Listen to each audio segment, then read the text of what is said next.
نحمده ونصلي على رسوله الكريم اما بعد فاعوذ بالله من الشيطان الرجيم بسم الله الرحمن الرحيم ربي اشرح لي صدري ويسر لي امري واحلل عقدة من لساني يفقهوا قولي اما بعد عزیز دوستو، تھوڑے گیپ کے بعد کچھ ذاتی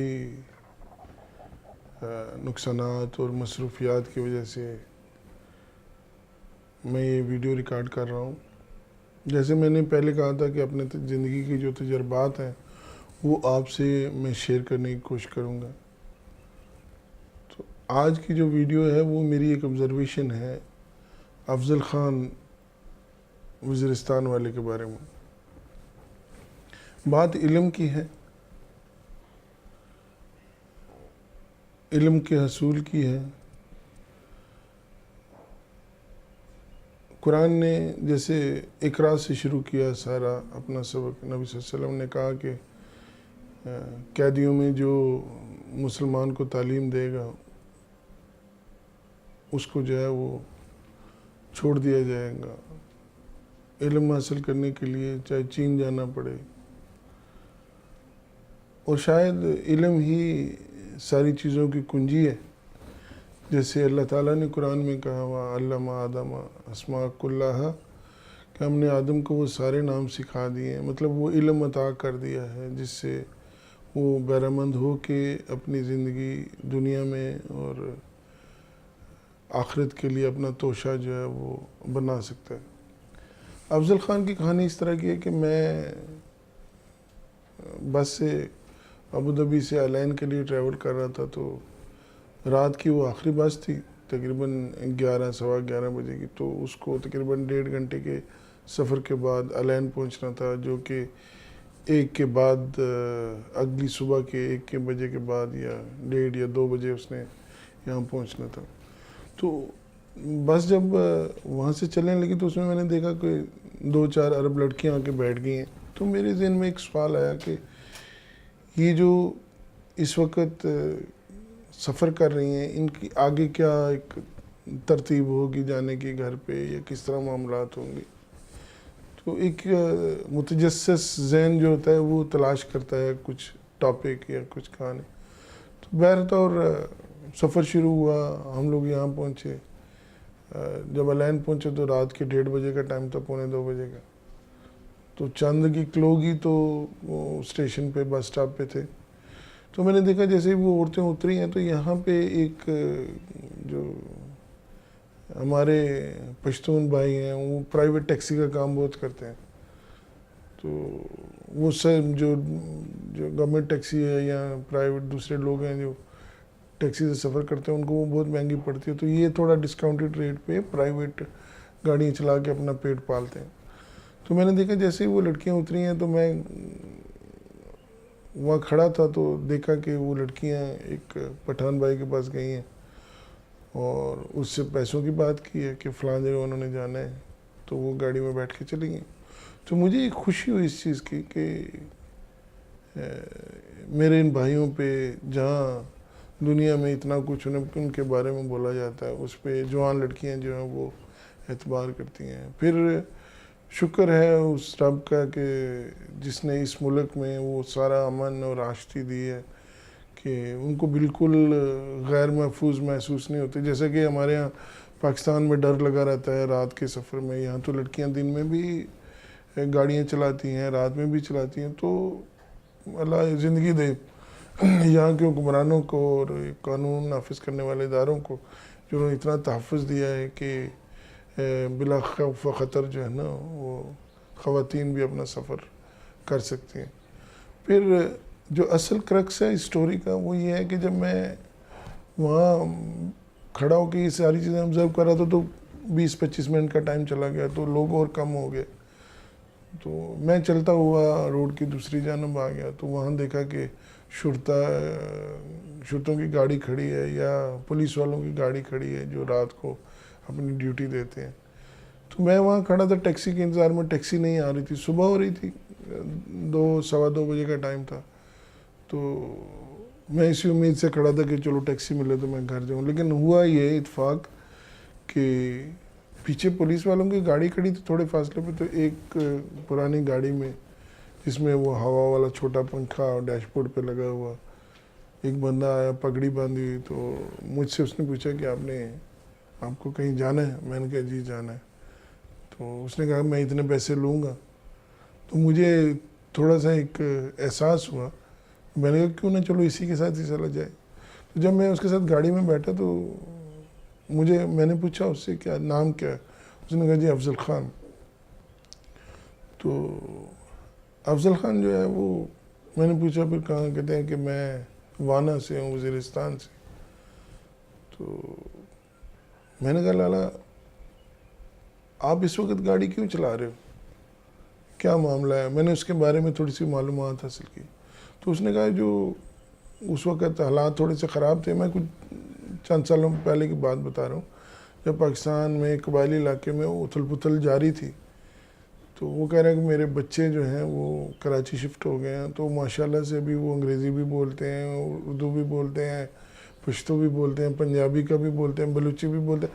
تو ایک مطلب میں نے اس کے چہرے پہ خوشی کے آثار جو دیکھے وہ بڑے اطمینان والے تھے, اور وہ کوشش کر رہا تھا کہ اپنی خوشی کا اظہار کرے. جہاں میں افضل خان کی بات کر رہا ہوں وہاں میں اپنے والد محترم, مرحوم والد محترم اور مرحومہ اماں جی کی بھی بات کروں گا.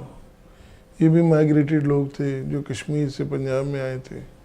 ان کے پاس بھی وسائل نہیں تھے, تو ان کی بھی ایک تگ و دو رہی کہ کسی طریقے سے بھی جو ہے وہ, ابا جی تو یہ کہا کرتے تھے کہ جو گریجویشن سے کم کرے گا اس کو گھر میں نہیں رکھنا, اس کو نکال دینا. تو وہ الحمدللہ اب چاروں بھائیوں نے گریجویشن کی اور ماسٹرز بھی کیے.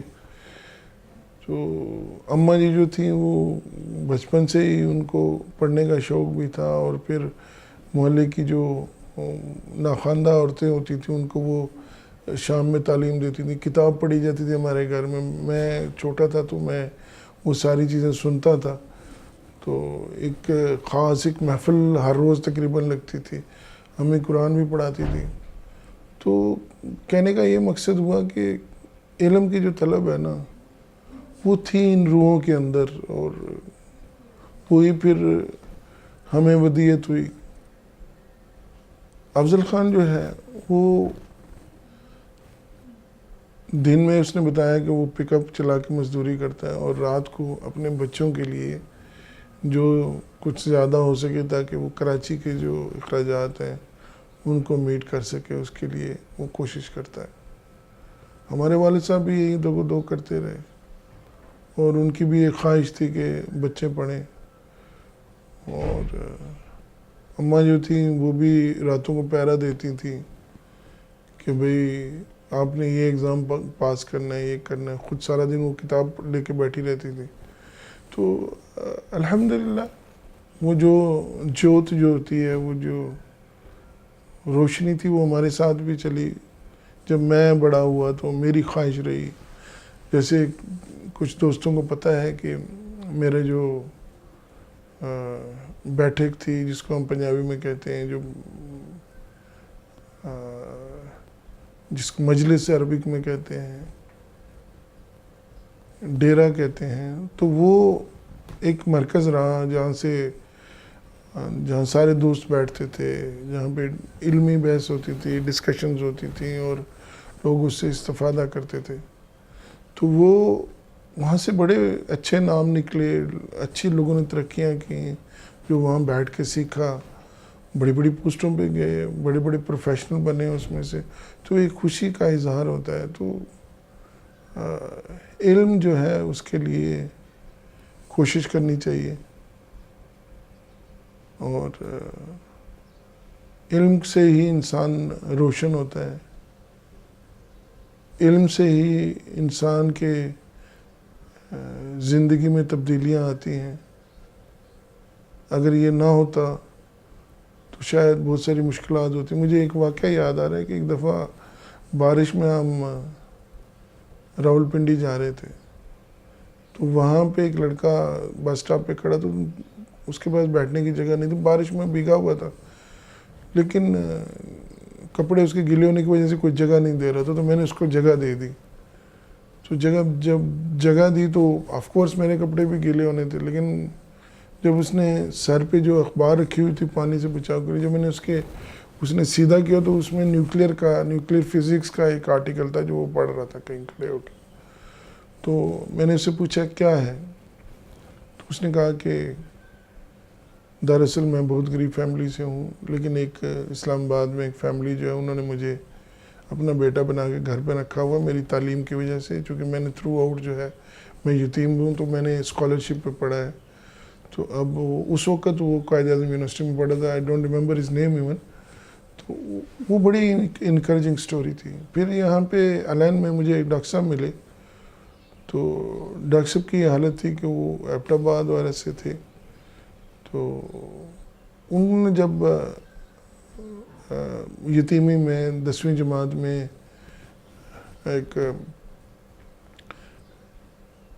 ایگزام پاس کیا ہائی مارکس کے ساتھ، تو کوئی سعودیہ سے صاحب آئے ہوئے تھے. انہوں نے ان کی ماں کو جا کے بولا کہ یہ بہن یہ میرے بچوں کی طرح میں سپورٹ کرنا چاہتا ہوں.